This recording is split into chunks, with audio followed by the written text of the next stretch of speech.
ભગવંતાને દિન્ય હો જેવા તારણ જહાજને દિન્ય હો મોક્ષ के मार्ग ने दिन्य हो अनंत कोटि संताने दिन्य हो राम सभा में राम राम। शरणो सतगुरु दयाल को मुख हृदय हरि नाम नित पत संगत साधु की आजीवन मुक्त सुखिया अनभे पद पर काश के दायक सतगुरु राम अनंत कोटि जन सहाय की ताय करूं सतगुरु को एको शब्द मन कोई ले मान तो सहज होते हैं संत दास मुश्किल सुआसान भक्ति भक्त भगवंत गुरु चतुर नाम वपुए जिनके पद रज परसता नासत विघ्न सब धरती कागदे करऊं सब वन कलम कटाए सात समुद्र शाही करऊं सतगुरु गुण लिखा न जाए राम राम राम राम राम राम राम राम राम राम। आप सभी के अंदर विराजमान परमात्मा के पावन चरण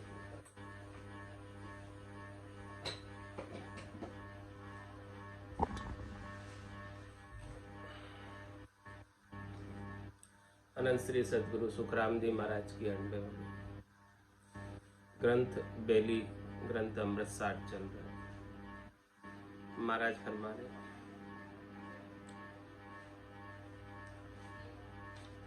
धर्या तब रूप बंध्या परवान नितो नित्य खान बंधन ही जान लगे बहुताव अनेक अपार बिके जग जीव गरो घर बार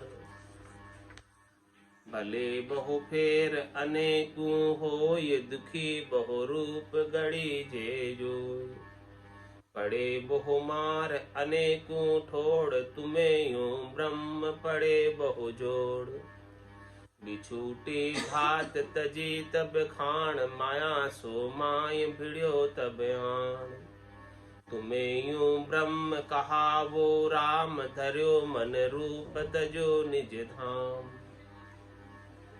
महाराज फरमा रहे हैं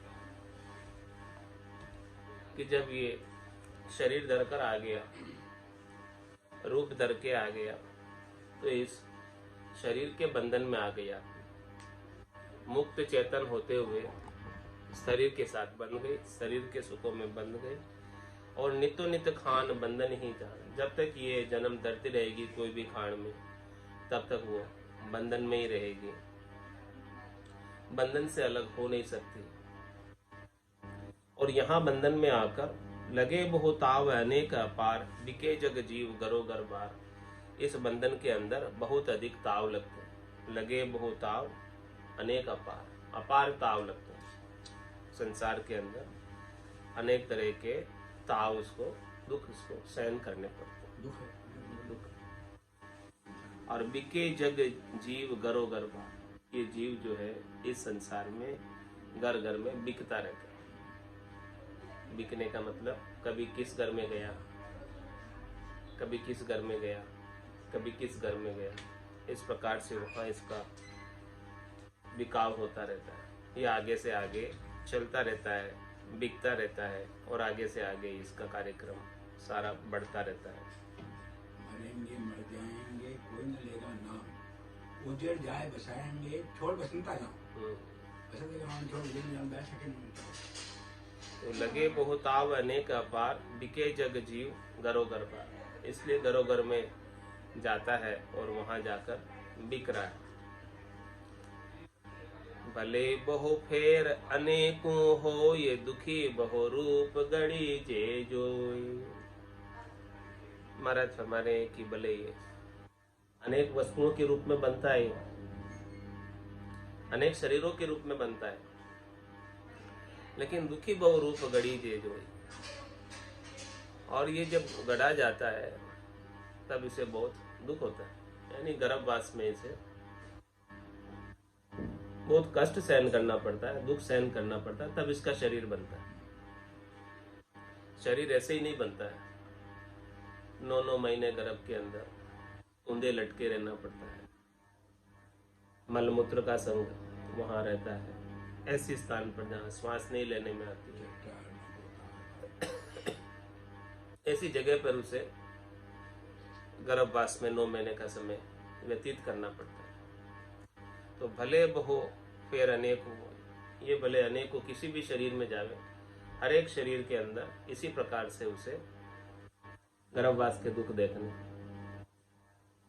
दुखी बहु रूप गढ़ी जे जो, गढ़ने के अंदर भी बहुत दुखी होता है। जब इसे गढ़ा जाता है तब भी ये दुखी होता है, और फिर मरते वक्त भी दुखी होता है, यानी जन्मते वक्त भी दुखी है, जन्म से पहले जब इसका गर्भवास में गढ़ा गया तब भी वहां दुखी है, और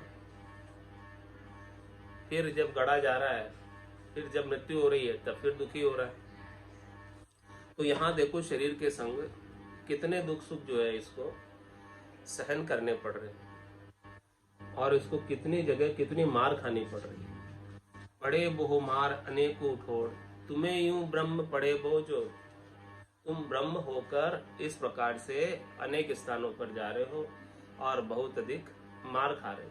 पड़े वो मार अनेकों ठोड़, अनेकों स्थानों पर इस प्रकार से मार खानी पड़ रही है। तुम्हें यूं ब्रह्म पड़े बोझ हो, हम ब्रह्म होते हुए इतनी जगह मार खाने के लिए जाते हो। ब्रह्म हो तो फिर परमात्मा में ही रहना चाहिए, आनंद में ही रहना चाहिए। मार खाने के लिए कहीं अन्यत्र जाने की आवश्यकता नहीं है, लेकिन सुख लेने की इच्छा होने की वजह से इसे कष्ट उठाना पड़ता है, दुख उठाना पड़ता है, तकलीफ में पड़ता है। बिछूटी धात तजी तब खान, माया सो माय भिड़ो तब आन। महाराज फरमा रहे हैं कि जब धातु कोई खान के अंदर होती है तब तक तो वो सुख में होती है। कोई भी धातु जब वो खान में होती है तब तक तो सुख में होती है, और वो खान से निकाल ली जाती है धातु, तो फिर वो उसके अलग अलग प्रकार के राच बनाए धातु के। उन राचों के लिए गढ़ने के लिए उसे कितना धातु को भी मार खानी पड़ती है, और फिर वो धातु अनेक प्रकार से उपयोग में आती है। तो उपयोग में लेते वक्त भी उसे कष्ट होता है। तो बिछूटी धात तजी तब खान, जब ये खान छोड़ के आई ये धातु, माया सो माए भिड़ो तब आन, तब ये माया से आकर भिड़ गई। धातु माया का संग कर लिया, संसार का संग कर लिया। खान में थी तब तक सुखी थी, खान से बाहर आते ही इसे अनेक प्रकार के माया के कष्ट। जब तक ये आत्मा परमात्मा में थी तब तक तो सुखी थी, अब परमात्मा से जब निकल कर आई तब फिर ये माया के सुख दुख सब लग गए, अनेक प्रकार के कष्ट लग गए। तुम्हें यूं ब्रह्म कहा वो राम, धर्यो मन रूप तजो निज धाम। क्या हो गया? तुम ब्रह्म ही हो, राम ही हो, राम के सिवाय दूसरे नहीं हो, परमात्मा के सिवाय दूसरे नहीं हो, लेकिन धर्यो मन रूप तजो निज धाम। आपने अपना निज घर छोड़ दिया, निज धाम छोड़ दिया, और क्या रूप में हो गए? मन का संकल्प, मन के रूप में आ गए। मन जहां जहां चाहता है वहां वहां तुम सुख लेने चले जाते। यानी इस आत्मा ने परमात्मा का संग छोड़कर मन का संग कर लिया, और मन है प्रकृति का, मन है मन है अन्य परमात्मा से। इस प्रकार से ये मन रूप होकर दुखी है, और जब तक ये मन रूप बना रहेगा तब तक ये इसका जन्मना मरना आरंभ रहेगा। मन को मार मरेगा सोई, परम धाम में वासा, वापस परम धाम में जाना है तो इस मन का संग छोड़ना। ये अपमन है, प्रकृति मन है। ये अपमन प्रकृति मन हमेशा शब्द रूप रस गंध स्पर्श की ओर इस आत्मा को लेकर जाता है। लेकिन जब इसे सद्गुरु का ज्ञान प्राप्त हो जाता है तब ये आत्मा मन से अलग हो जाती है। मन से कहती है, मन रे मैं तो कछु नहीं जानू, सद्गुरु ज्ञान बतायो भारी, अब उल्टी करता हूं। अब मैं तेरे संग नहीं चलूंगी। तेरे संग चलते चलते अनंत जन्म हो गए, और अनंत जन्मों से तेरा संग करने की वजह से ही मैं दुखी हो रही हूं।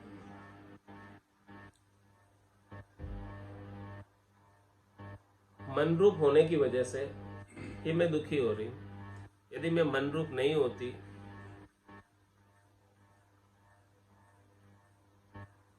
तो मैं परम विश्राम में होती, परमात्मा के पास ही होती। भोड़प मेरे साइया मैं थी बड़ी गिवा, तुमसा प्रीतम छान कर गई आन किला। ये आन कौन? मन ही तो आन है। ये सूक्ष्म शरीर, स्थूल शरीर, कारण शरीर, माँ कारण शरीर, ये सब परमात्मा से अन्य है और प्रकृति के हैं। प्रकृति के हैं ये सब। तो महाराज फरमा रहे हैं कि जब मैं इस प्रकार से थी, आनंद में थी और मन का संग कर लेने की वजह से ऐसे में यहाँ आकर दुखी हो गई। तो दुखी होने का कारण और वापस से सुखी होने का कारण महाराज बता रहे हैं। तुम्हें यूं ब्रह्म कहा वो राम, धरियो मन रूप तजियो निज धाम। रूप सुख हाण कहा नर लोय, तहां सुख जान रहे यो होय। रूप सुख हाण कहा नर लोय, तहां सुख जान रहे यो। क्या कह रहे महाराज कि जिस खान से जो रूप बनता है, जिस खान से जो रूप निकलता है, अंकुर खान से वृक्ष का रूप बनता है, अंडज खान से पक्षियों का रूप बनता है, जरायु खान से मनुष्यों का रूप बनता है, उद्भुत खान से कीट पतंगे जो छोटे छोटे कितने ही आ जाते हैं, उनका रूप निकलता है। तो रूप सो खान कहा नर लोय, तहां सुख जान रहे यो होय। जहां इसे सुख लगता है, जहां इसे लगता है कि इस खान से, ये शरीर धरने से मुझे सुख मिलेगा, तो वहां वो रहने चले जाता है। उस खान में वो जन्म धरने चला जाता है। अंत काल में होती वासना, जहां में वासा पाया, कै सुखराम वासना ऊपर कर सवारी आया। तो रूप सुख हाण कहा नर लोय, तहां सुख जान रहे हो। जहां इसे लगता है कि सुख है, वहीं वो रहने लग जाता। अबेदर रूप पड़ियो बस आए, जहां तहां रूप संडासी खाए। इसकी वासना के अनुसार, सुख प्राप्ति की इच्छा के अनुसार रूप धर लेता है और उस रूप के वश में हो जाता है, उस शरीर के वश में हो जाता है। अब उसे उस शरीर से ही सुख लेने की इच्छा बनी रहती है, और जहां तहां रूप संडासी खाए। अब जो भी रूप में वो जाएगा, उस रूप में उसे गढ़ा जाएगा, बनाया जाएगा उसका। तो बनाने के लिए जो कष्ट है, वो सारे कष्टों को उसे भोगना पड़ेगा, दुखों को। उस रचना के जो कष्ट है, वो रचना की सारी तकलीफें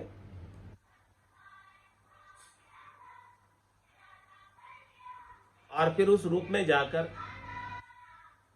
सुख प्राप्ति के लिए जैसा जैसा कर्म करेगा उस कर्मों का फल भी वापस भोगना पड़ेगा। धरे अब रूप पड़ियो बास, इसलिए वो रूप के बस में हो जाता है। फिर वो चाहता है कि मैं छूट जाऊं वापस इस रूप से, शरीर धरने से छूट जाऊं, लेकिन वो धर्मराज नहीं छोड़ता, क्योंकि यहां आकर जो जो कर्म किए हैं उन कर्मों के भुगतान के लिए अगला शरीर दिलवाता है। पहले तो इसने अपनी इच्छा से लिया था, सुख लेने की इच्छा से, और सुख लेने की इच्छा से शरीर लेकर सुखों के लिए कर्म किए। अब वो कर्मों का परिणाम भोगने के लिए फिर धर्मराय देता है, न्याय करके कर्म के अनुसार फिर शरीर देता है। तो फिर वो कर्मों का बंधन में बंध गया। अब करनी और क्रिया करता रहता है और कर्मों का बंधन बढ़ता रहता है।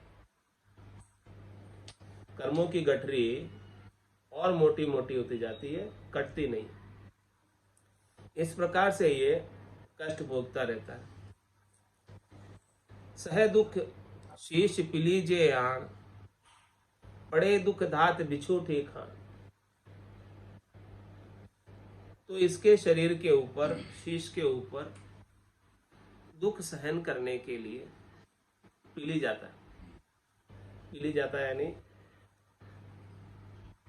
तिल है, मूंगफली है, उसका तेल निकालने के लिए उसे पीला जाता है। तो महाराज फरमा रहे कि जैसे उनको पीलने के वक्त दुख होता है, वैसे ही इसके कर्मों का फल भोगने में दुख होता है। सह दुख शीश पिलीजे आन, इस प्रकार से इसे विवश होकर कर्मों का फल दुख के रूप में भोगना पड़ता है। सह दुख शीश पिलीजे आन, पड़े दुख धात बिछूटी खान। क्यों हुआ ऐसा? क्योंकि वो अपने मूल स्वरूप को छोड़कर आ गया, सस्वरूप को छोड़कर आ गया।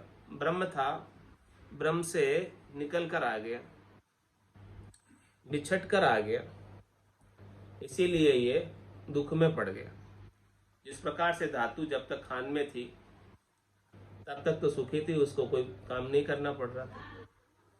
अब जैसे ही धातु खान से निकाली गई, फिर उसके राज बनाए गए, राजों को काम में लिया गया। इस प्रकार का सब कुछ उसके साथ, इस शरीर के साथ सब सुख दुख और सब काम लग जाता है।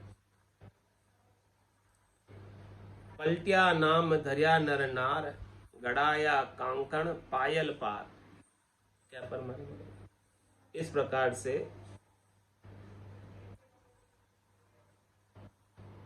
ये जीव ब्रह्म था और ब्रह्म से जीव हो गया, मन का संग करने से, शरीर का संग करने से।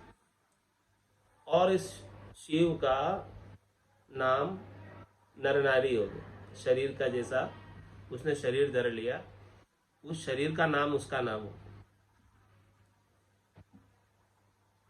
तो पलटिया नाम ये परमात्मा रूप ही था, राम रूप ही था, लेकिन अब नर नारी कहलाने लगा।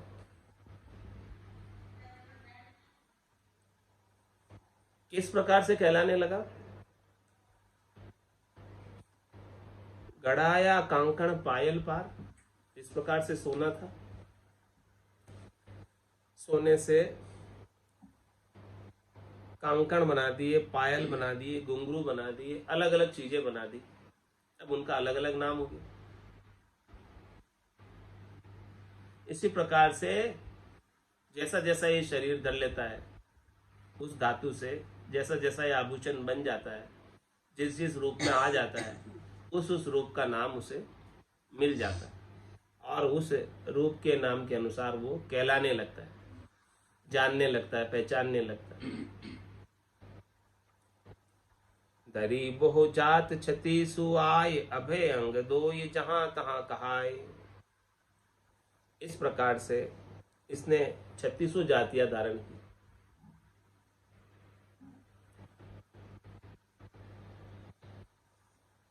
उभय अंग दो ही जहां तहां कहाय।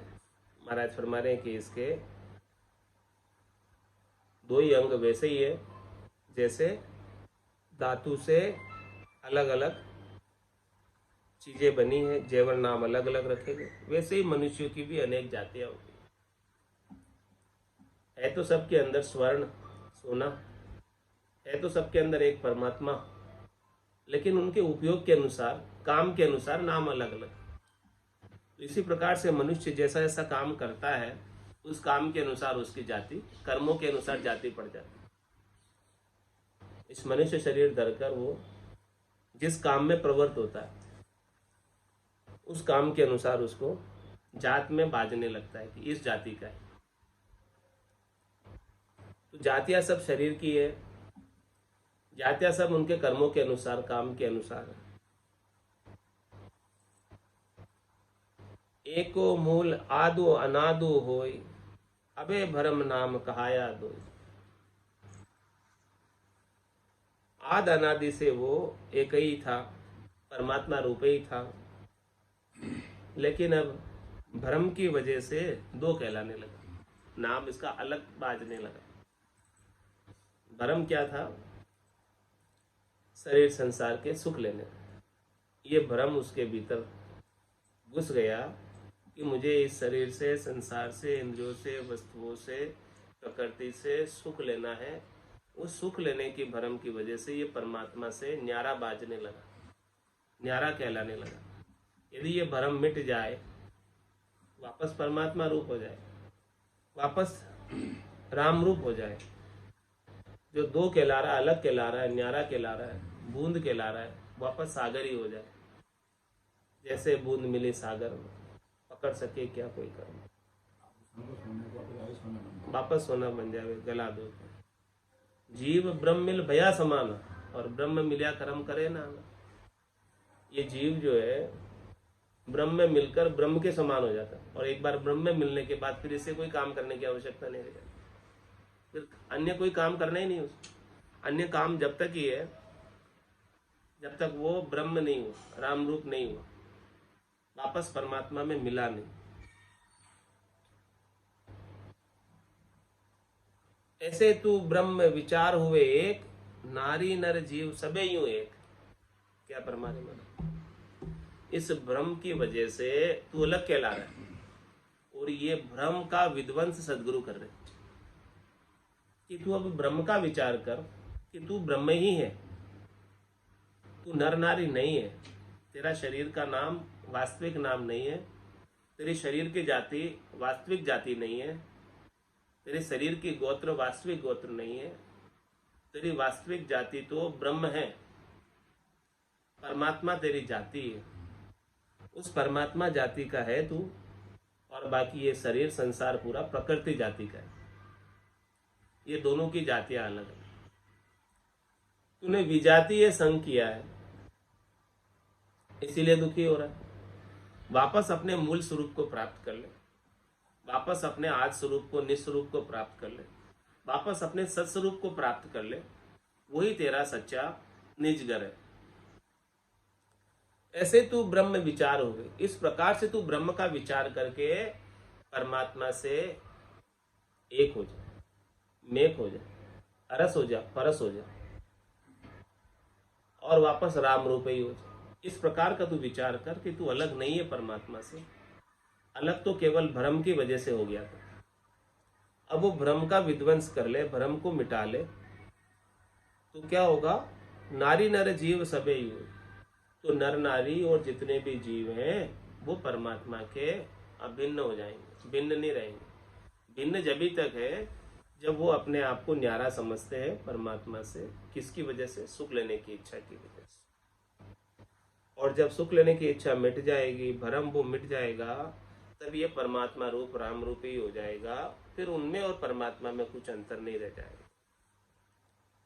धर्यो तब रूप बनायो तोल, है सत्य आज पढ़ो अब मोल। क्या फरमा रहे महाराज? जब इसने रूप धर के आया तो तोल मोल में आ गया। तोल मोल में आ गया, इसका तात्पर्य है कि जैसा जैसा शरीर है उस शरीर के अनुसार उसकी क्षमता है, उस शरीर के अनुसार उसकी ताकत है, उस शरीर के अनुसार वो कार्य कर पाता है। पहले तो अतुलनीय था वो, पहले उसका कोई तोल मोल नहीं था। पहले उसका कोई वो अमाप था, अथाप था, अनंत था, अथाह था। लेकिन शरीर धरते ही वो सीमित हो गया, समष्टि से व्यष्टि हो गया शरीर धरते ही। तो धर्यो तब रूप बनायो तोल, उसका तोल, उसका मोल उसके रूप के अनुसार हो गया। अनंत अपार होने के बावजूद भी वो तोल मोल में आ गया। है सत आज पड़ो अब मोल। महाराज फरमा रहे हैं कि तू आज भी सत है, लेकिन तू क्यों तोल मोल में पड़ा है? क्यों नहीं वापस तू जो है परमात्मा में मिल जा, जो अमाप है, अथाप है, अनंत है, अगाध है। क्यों वापस तू व्यष्टि बना हुआ है? क्यों नहीं समष्टि हो जाता? ऐसे सत परमात्मा से मिल जा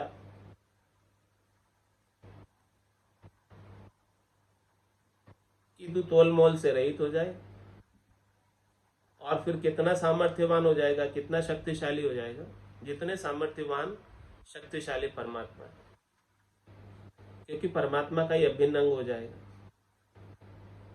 अभी तो तेरी शक्ति सामर्थ्य सीमित है, तेरे शरीर के अनुसार। लेकिन जब शरीर से ऊपर उठकर राम रूप हो जाएगा तो फिर तोल मोल में नहीं रहेगा। अभी तोल मोल में आया हुआ। जले मल मेल सुहावा काठ, तबे फिर भांज गड़ावे घाट।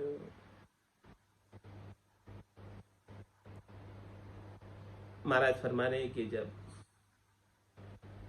सुहागा यानी सोगी डाली जाती है और सोने को तपाया जाता है, और उसका जितना खोट है, माया का उसमें जितना भेड़ है,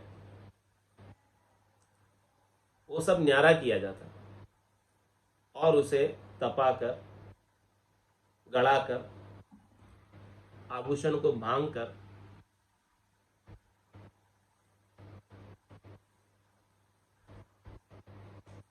उसे वो वापस वो ब्रह्मरूप हो जाता है। जले मल मेल सुहावा का, उसका मल मेल विकार ये राम नाम रूपी सोगी से जलेगा। जो माया की आसक्ति है, सुख प्राप्ति की आसक्ति है, वासना है, भजन सुवासना जल जाए, दूजे और कोई नहीं हो पाए। इस प्रकार से यदि वापस ये शुद्ध हो जाए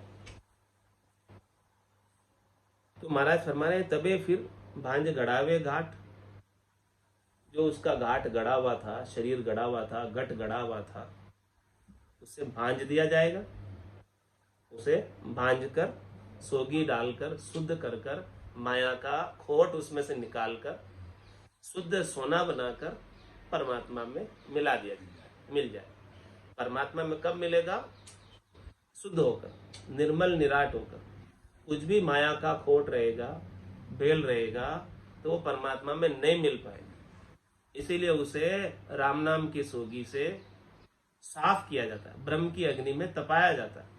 तपाकर इसके सारे विकार मिटाए जाते हैं, और मिटा के ये शुद्ध स्वरूप जब हो जाता है तब वो परमात्मा में मिलने लायक होता है। नहीं तो वो वापस परमात्मा में जब तक नहीं मिल सकता जब तक उसमें माया का खोट बना रहता है। तुम्हें सत ब्रह्म नहीं कोई और, कहाया जीव बनाया ठोर। तुम ही सत ब्रह्म हो, सत ब्रह्म के सिवाय दूसरे और कोई भी नहीं हो। तुम्हारा सत स्वरूप ही है, तुम्हारा आत्म चेतन सत्य ही है। ये अजर है, अमर है, अविनाशी है। ये आग में जलता नहीं, हवा में सूखता नहीं, जल में गलता नहीं। ये सब शरीर के धर्म हैं, जलना, गलना, सूखना। तुम सत ब्रह्म नहीं कोई हो, लेकिन तुम सत ब्रह्म हो। सत ब्रह्म के सिवाय दूसरे नहीं हो, लेकिन कहाया जीव बनाया बहुत हो। ये तुम जीव कहलाने की वजह से अनेक स्थानों पर, अनेक ठोरों पर तुम चले गए, परमात्मा से अलग होकर, बिछट कर। अनंत जन्म को बिछड़े हो जीव, आज से नहीं गए, अनंत जन्म हो गए परमात्मा से बिछड़े हो। अनंत जन्म को बिछड़े हो जीव, कोई यार पीयूष मेला। कोई ऐसे संत सदगुरु केवली भगवंत समझाने वाले मिले, ऐसा ज्ञान बख्शिश करने वाले मिले, तब ये इसका जन्म न मरना छूटकर वापस परमात्मा में जाकर परम विश्राम को प्राप्त करेगा। तब तक तो परम विश्राम नहीं है, तब तक तो कष्ट है, दुख है, शरीर के साथ सब सुख दुख लगे हुए हैं। तो ये सतब्रह्म में मिलने का संत सदगुरुदेव उपाय बता रहे, केवली भगवंत उपाय बता रहे हैं कि तुम ब्रह्म रूप हो और वापस ब्रह्म में मिल जाओ। केवल तुम में माया का खोट आ गया था, बेड़ हो गया था, उस खोट को राम नाम की सोगी से निकाल दो, ब्रह्म की अग्नि में तपाकर शुद्ध हो जाओ, अपने आप को निर्मल कर दो और निर्मल निराट होकर चौथे पद में जा मिलो। चौथे पद में मिलने का एक ही उपाय है कि निर्मल निराट होकर मिल सकते हैं, इसके बिना तो मिल नहीं सकते। मनुष्य जन्म अनमोल रे, मिट्टी में ना रोल रे। मनुष्य जन्म अनमोल रे, मिट्टी में ना रोल रे। अब तो मिला है फिर न मिलेगा कभी नहीं, कभी नहीं, कभी नहीं रे। अब तो मिला है फिर न मिलेगा कभी नहीं, कभी नहीं, कभी नहीं रे। तू सत्संग में जाया कर, गीत प्रभु के गाया कर। तू सत्संग में जाया कर, गीत प्रभु के गाया कर। शाम सवेरे बैठ के बंदे उसका जान लगाया कर। शाम सवेरे बैठ के बंदे उसका जान लगाया कर। नहीं लगता कछु मोल रे, मिट्टी में ना रोल रे। नहीं लगता कछु मोल रे, मिट्टी में ना रोल रे। अब तो मिला है फिर न मिलेगा कभी नहीं, कभी नहीं, कभी नहीं रे। अब तो मिला है फिर न मिलेगा कभी नहीं, कभी नहीं, कभी नहीं रे। तू है बुलबुला पानी का, मत कर जोर जवानी का। तू है बुलबुला पानी का, मत कर जोर जवानी का। नेक कमाई कर ले बंदे, पता नहीं जिंदगानी का। नेक कमाई कर ले बंदे, पता नहीं जिंदगानी का। सबसे मीठा बोल रे, मिट्टी में ना रोल रे। सबसे मीठा बोल रे, मिट्टी में ना रोल रे। अब तो मिला है फिर न मिलेगा कभी नहीं, कभी नहीं, कभी नहीं रे। अब तो मिला है फिर न मिलेगा कभी नहीं, कभी नहीं, कभी नहीं रे। मतलब का संसार है, नहीं शिकायत बार है।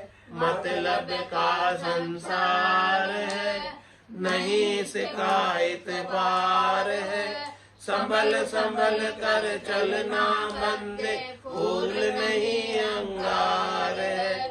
संभल संभल कर चलना बंदे, फूल नहीं अंगार है। मन की आंखें खोल रे, मिट्टी में ना रोल रे। मन की आंखें खोल रे, मिट्टी में ना रोल रे। अब तो मिला है फिर न मिलेगा कभी नहीं, कभी नहीं, कभी नहीं रे। अब तो मिला है फिर न मिलेगा कभी नहीं, कभी नहीं, कभी नहीं रे। सतगुरु परम उदार है, ज्ञान के भंडार है। सतगुरु परम उदार है, ज्ञान के भंडार है। जो कोई उनकी शरण में जावे, उसका बेड़ा पार है। जो कोई उनकी शरण में जावे, उसका बेड़ा पार है। ज्ञान ही अनमोल रे, बेटे में ना रोल रे, ज्ञान ही अनमोल रे, बेटे में ना रोल रे, अब तो मिला है फिर न मिलेगा, कभी नहीं कभी नहीं कभी नहीं रे, अब तो मिला है फिर न मिलेगा, कभी कभी नहीं कभी नहीं रे, मनुष्य जन्म अनमोल रे, मिट्टी में ना रोल रे, मनुष्य जन्म अनमोल रे, मिट्टी में ना रोल रे, अब तो मिला है फिर न मिलेगा, कभी नहीं कभी कभी नहीं रे, अब तो मिला है फिर न मिलेगा, कभी कभी नहीं कभी नहीं रे। बोलो राम सद्गुरु देव जी महाराज ने धन्य हो परम दयाल सद्गुरु सुखराम जी महाराज ने धन्य हो आनंद श्री सद्गुरु सुखराम जी महाराज के ज्ञान स्वरूप भगवान ने धन्य हो केवली भगवंता ने धन्य हो जीवा कारण जहाज ने धन्य हो मोक्ष के मालिका ने धन्य हो अनंत कोटि संतान धन्य हो राम सभा में राम राम सा राम राम सा राम राम सा राम राम सा।